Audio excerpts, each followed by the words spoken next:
My hands were steady on the quarterly reports when my phone buzzed. The screen lit up with Michael's name. "Call me immediately. Emergency regarding Ida." The pen slipped from my fingers. 30 years of building Hansen Tech, and I'd never seen Michael Reed write emergency about family. I dialed before the screen went dark. "WI." His voice was professional steel. "I need to warn you. Ida filed a lawsuit. She wants you declared incompetent to run Hansen Tech." The words hit like ice water. "What are you saying?" "That's impossible. She's my daughter. She has a group of shareholders. They claim you've lost your edge due to emotional instability." I dropped into my chair. Seattle's skyline blurred.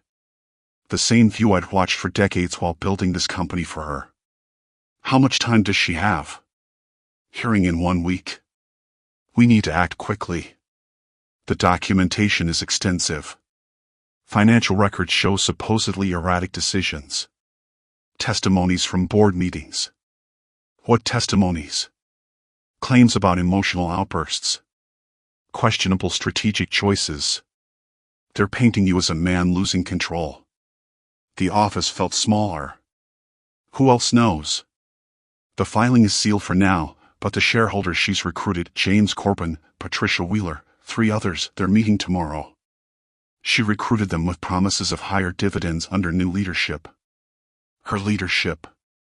The betrayal cut deeper than any business loss. "What do you need from me?" "Everything. Financial records, medical documentation proving your competence, character testimony. We're building a defense from scratch in 7 days." I closed my eyes. 48 hours ago, I'd been planning to mention her promotion to CEO. Now, she was trying to destroy me. Good. And wait, don't confront her yet. We need to understand their strategy first. The thought of sitting across from Ida, making small talk while she planned my destruction, was agonizing. But maybe I needed to see her face, study her expressions, understand who my daughter had become. Ida's front door opened before I could knock. "Dad, right on time." Her hug felt rehearsed. "Sophie's been asking about Grandpa all day." The house smelled like roasted chicken and lies. I followed her into the open kitchen where Trevor was setting the table. He looked up with nervous energy. "WI, good to see you. Can I get you a drink?" Sophie bounded in, wearing paint-stained overalls. "Grandpa."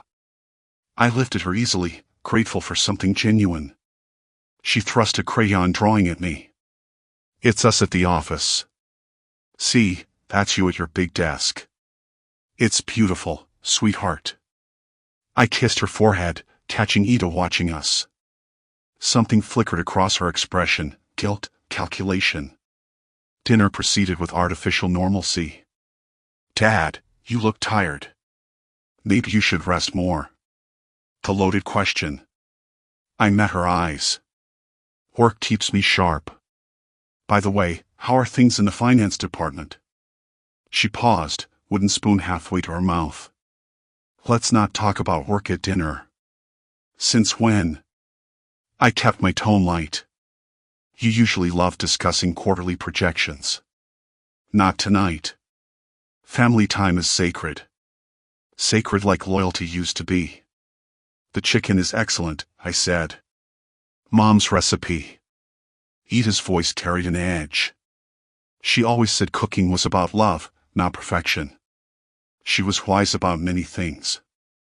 Yes, she was. Ida's fork clicked against her plate. She understood priorities. The accusation hung in the air. At 8:15, I stood to leave. "Thank you for dinner." As always, it was perfect. Ida walked me to the door. "Dad, are you sure you're okay? You seem different tonight." "I'm fine, sweetheart. Just reflecting on how much Hansen means to me, to our family." The door closed behind me with a soft click. I stood on her front steps. Through the window, I could see her clearing dishes, moving efficiently, methodically, planning my destruction. I parked overlooking Lake Union and called Michael. How did dinner go? Like a performance. She knows how to act concerned while stabbing me in the back. She's been preparing for 6 months. She has records of your emotional outbursts at meetings. What outbursts? I've always controlled myself. The Anderson acquisition meeting when you rejected their lowball offer. Apparently, you raised your voice. She documented it as irrational anger. What else?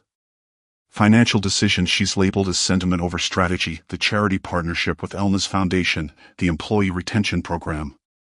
Things that cost money but weren't strictly profitable.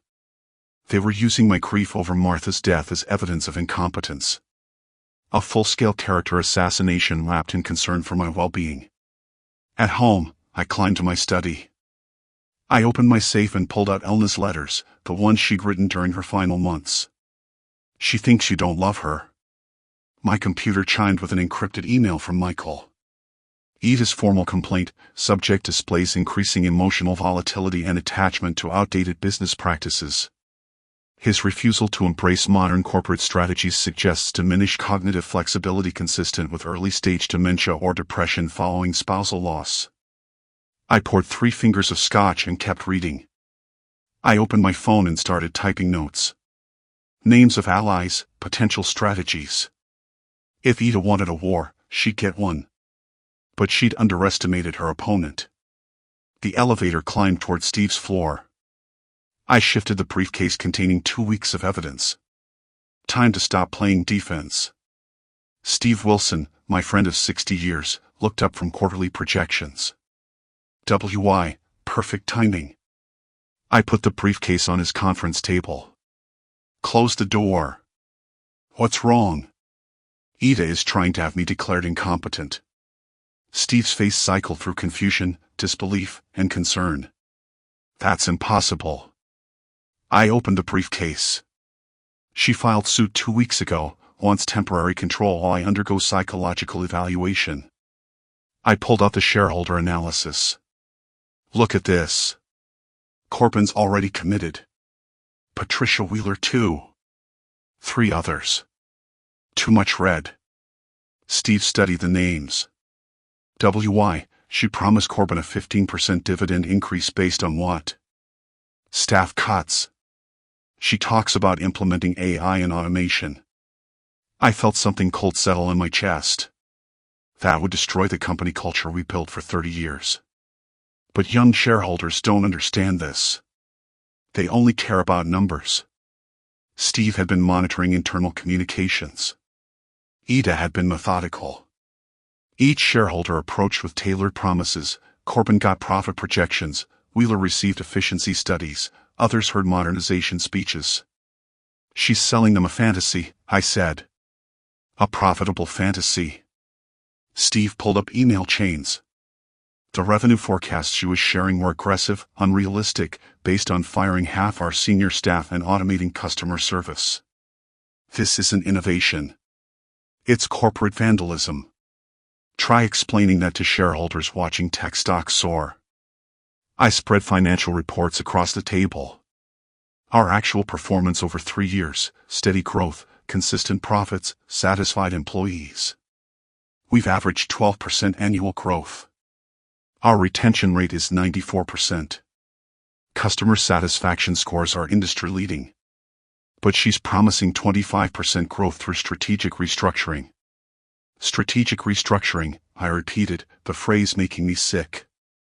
Corporate speak for destroying lives. We spent the next hour mapping strategy. We needed to remind Corbin what happens to investors who bet against proven leadership. I pulled out a folder, competition analysis. Companies that had followed Ida's preferred strategy had mostly imploded within 5 years. There's something else, Steve said quietly. Her legal representation. Laura Blake. Michael briefed me. She's good. Aggressive. Turns courtrooms into theater. Then we give her a better show. Board meeting next week. Routine quarterly review. She'll make her move there, I said. Unless we move first. I closed the briefcase. Schedule a meeting with Corbin, I said. This week, private lunch. What's your angle? Fear. Showing what happens to investors who bet against proven leadership. I arrived at Michael's law office early. The conference room had been transformed into a command center. Mr. Hanson, Michael said. Ready for war? I flipped through Ida's official filing, 47 pages of accusations. Every passionate defense of company values reframed as emotional instability. Every innovative risk repositioned as declining judgment. She claims you've lost touch with market reality. But she says that's due to her initiatives, not yours. Classic rewriting history with herself as the hero. Michael pulled out her evidence, 6 months of documentation where I allegedly showed inappropriate emotional responses. The charity partnership with Elna's Foundation, all dismissed as emotional weakness. And her legal representation. I studied Laura Blake's photograph, sharp features, predatory smile, a woman who'd built a career on destroying family legacies. She specializes in family business disputes. Meaning she knows how to make loving fathers look like declining patriarchs. Then we write a better script, Michael said. Turn her greatest strength into weakness. He spread out our own evidence, Ida's unrealistic financial projections, email chains showing her 6-month deception campaign. We're filing a countersuit for what? Breach of fiduciary duty, conspiracy to defraud shareholders, infliction of emotional distress. Will it work? It'll force her to defend her own actions instead of just attacking yours. She'll be furious. Good. Angry people make mistakes. I signed the papers with steady hands. When do we file? Today. Blake will have it by 5 p.m. Steve entered, carrying his own briefcase.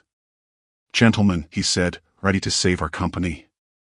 I arrived at the meeting location early, choosing a table by the window overlooking the market's controlled chaos. Ida appeared at 2:15 sharp, dressed in her charcoal business suit, armored for battle. Dad. She sat across from me, maintaining distance.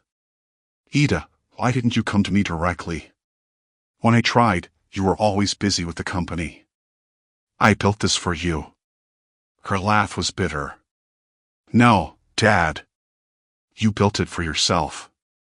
I was just an addition. The accusation hit like a physical blow. That's not true. Every family dinner interrupted by business calls. Every vacation cut short for meetings. Every school play you missed because of board presentations. I was providing for our family. You were feeding your ego. Silence stretched between us. I want to modernize the company, but you block all my initiatives.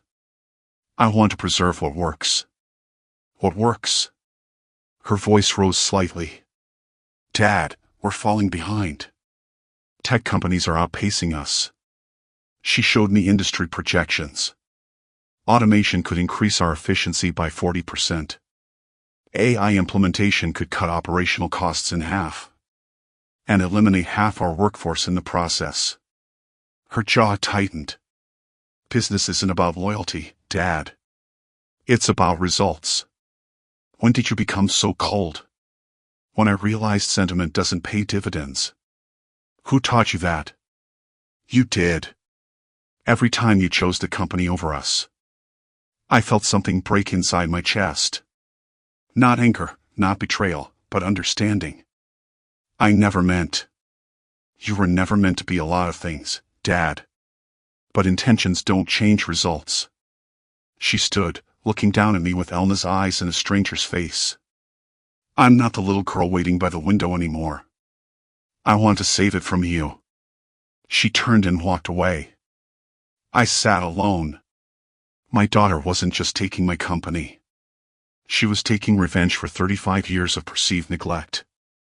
And maybe she was right. The courthouse steps were slick with morning rain. I climbed them slowly, watching Ida's legal team arrange themselves like predators. Laura Blake stood at their center. Ida wore navy blue, conservative, competent. Inside, the courtroom buzzed. Judge Harrison called court to order. Laura Blake rose. Your Honor, This case concerns an aging executive whose judgment has become compromised by grief and stubbornness. Mr. Hansen has lost the ability to make rational decisions. The plaintiff, Ms. Ida Hansen Miller, seeks temporary guardianship to protect the company her father built from his own declining capabilities. Then Ida took the witness stand. Ms. Hansen Miller, Blake began softly. Please describe your father's recent behavior.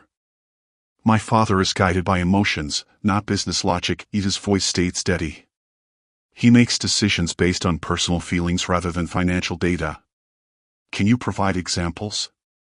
The charity partnership with my mother's foundation. It costs us $200,000 annually with no measurable return. When I suggested redirecting those funds, he became agitated. What about strategic planning? He refuses to consider automation or AI integration. Meanwhile, our competitors gain market share. Blake nodded sympathetically. How has this affected company performance? We're stagnating. Growth has slowed. Efficiency metrics lag behind industry standards. Lies wrapped in half-truths. Our growth was steady, sustainable. Our employees were loyal because we treated them as people, not resources. In your professional opinion, what does the company need? Fresh leadership, modern strategies. Focus on profits rather than sentiment. Michael's cross-examination was surgical. Ms. Hansen Miller. What was Hansen Tech's profit margin last quarter?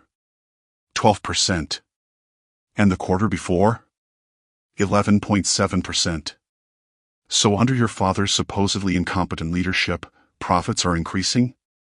Short-term fluctuations don't indicate long-term viability. What about employee retention? 94% annually. Industry average? Ida hesitated.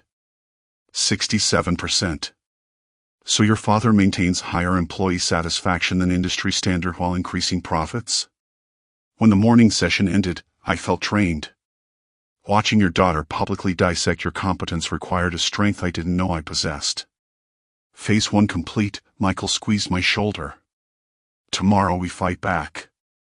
My assistant, Sarah, placed a folder on my desk marked Employee Communications Confidential. Ida's been holding private meetings promising salary increases that would bankrupt us. I opened the folder, meeting transcripts, email threads, 6 weeks of secret promises to key employees. 20% salary increases across engineering, 30% for department heads, stock options that didn't exist. The mathematics were impossible. Steve arrived with a grim expression. She's committing fraud. He powered up his laptop. Found something interesting about her lawyer. Laura Blake's face appeared on screen.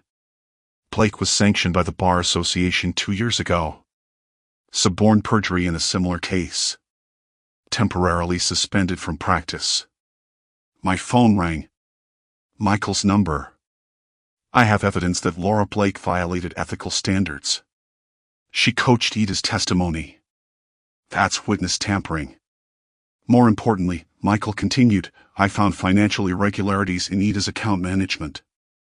Ida transferred funds between accounts without your consent. 3 separate occasions. Total amount $847,000. For what? Legal fees, consultant payments, campaign expenses. That's embezzlement. Technically, it's unauthorized use of corporate funds, but yes, it's criminal behavior. The irony was bitter. My daughter had wanted to prove my incompetence by demonstrating her own criminal stupidity. Michael, how do we present this? Carefully. We don't want to look vindictive, just competent. And Blake's ethics violations, I'll file a complaint with the Bar Association. Simultaneously present evidence to the judge. The question is timing. Next hearing is Monday. Blake will expect us to defend again. Instead, we attack. The courthouse felt different this time. Ida sat with Blake, confident from their previous performance. They hadn't seen what was coming. Michael rose slowly. Your Honor, the plaintiff conducted unauthorized financial operations. Blake shot to her feet. Objection. This is beyond the scope. Overruled. Continue, Mr. Reed. During discovery, we found 3 unauthorized transfers from corporate accounts. Total amount, $847,000. The number echoed through the courtroom.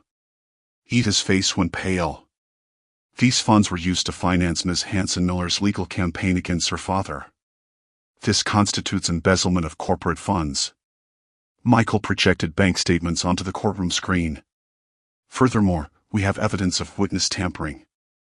That's preposterous. Blake's composure cracked. Ms. Blake coached her client's testimony. We have recordings. When my turn came, I felt calm.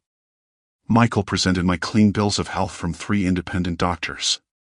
In your professional opinion, why is your daughter pursuing this legal action? She believes I've prioritized company culture over maximum profits. She wants to implement automation and cost-cutting measures that would eliminate jobs and reduce employee benefits. Blake's cross-examination was desperate, but her arrows were missing. When Corbin testified again, his confidence had evaporated. I'm reconsidering my position. Michael's closing argument was surgical. The core issue is whether a daughter can steal her father's company through lies, embezzlement, and witness tampering. Judge Harrison's face was granite. Given the serious allegations of financial misconduct and potential ethics violations, this case requires additional review. The court will reconvene in 1 week for final decision. As the courtroom emptied, Ida approached me. Dad. I was never meant for it to go this far. But it did, sweetheart. It did. She walked away with her ruined legal team. Victory felt hollow. The following week, Judge Harrison settled behind his bench. In the matter of Hanson versus Hanson Tech Incorporated, I have reached my decision. The court finds no grounds for declaring Mr. Hanson is incompetent to manage his business affairs. Furthermore, the evidence of financial irregularities and potential ethics violations raises serious concerns about the accusatory's conduct. The case is dismissed. Mr. Hanson retains full control of Hanson Tech Corporation. Steve leaned forward. Justice has prevailed. Vindicated? The word tasted bitter. James Corbin was already moving toward me, opportunistic as always. Mr. Hanson, I want to express my full confidence in your continued leadership. Ida sat motionless, staring at her hands. Trevor waited by the courtroom doors. She looked so small, so defeated. Steve touched my arm. You did what you had to do. Did I? Or did I just prove Ida right about my priorities? Ida stood slowly, gathering her purse. I made a decision that surprised even me. Ida, she turned, eyes red-rimmed but dry. Dad, this doesn't have to be the end of our story. No, you only lost a battle, not the war with life. Steve was watching us carefully. Michael pretended to organize papers. Can we talk privately? Not here, she said quietly. Coffee somewhere neutral. I need time to process this. Of course, but I stepped closer. You're still my daughter. You're still brilliant. You're still capable of great things. Her composure cracked slightly. Even after everything I did? Especially after everything you did. It took courage to challenge me, even if the method was wrong. I will call you next week. It wasn't much, but it was a beginning.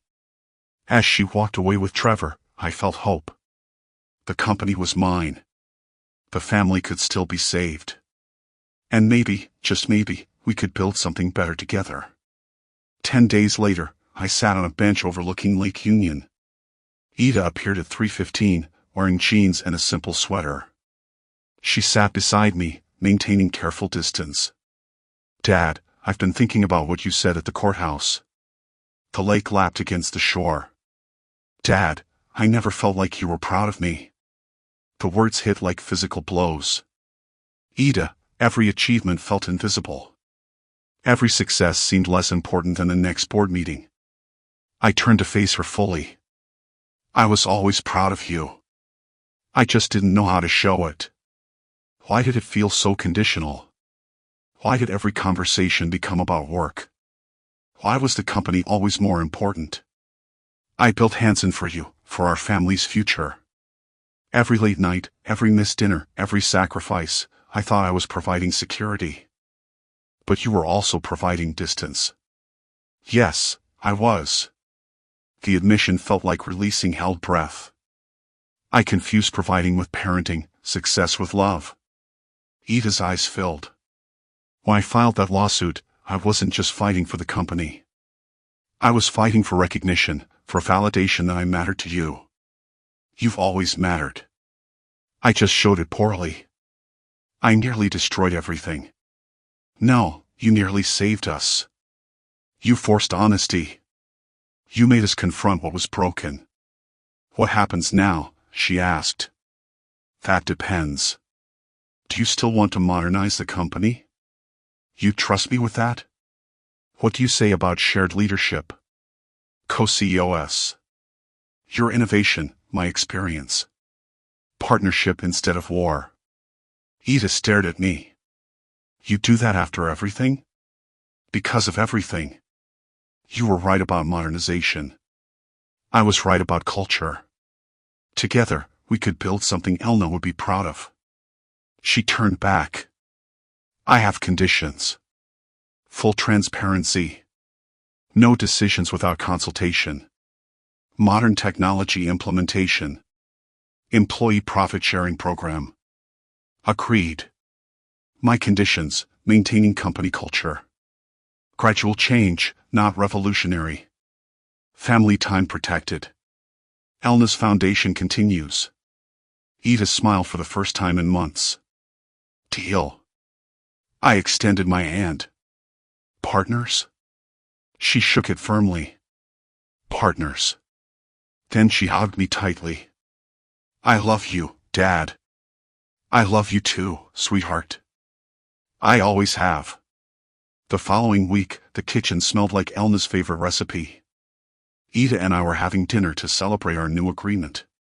Dad, I prepared your favorite dish. Sophie bounded in. Grandpa brought you something special. I handed her a wrapped package, a miniature business suit. Will I be the boss? Someday, sweetheart. Someday you might be. The partnership agreement was signed after dinner, both signatures bold and confident. Trevor produced champagne. We stood in the dining room, glasses raised. To Hansen Tech's new future, Ida declared. To family partnerships, I added. To not fight anymore, Sophie contributed solemnly. We clinked glasses. For generations united again. What happens Monday? Sophie asked. Monday, Mommy and Grandpa go to work together, Ida explained. Like a team? Exactly like a team. I picked up Sophie, spinning her gently. The best team in Seattle. Outside, summer was beginning. Inside, we were beginning, too. Not the same family we'd been before the war. Something better, something honest. I had lost a battle to my daughter, but in doing so, I had gained back my family. If you like this story, please like this video, subscribe to the channel, and share your impressions of this story in the comments. To listen to the next story, click on the box on the right.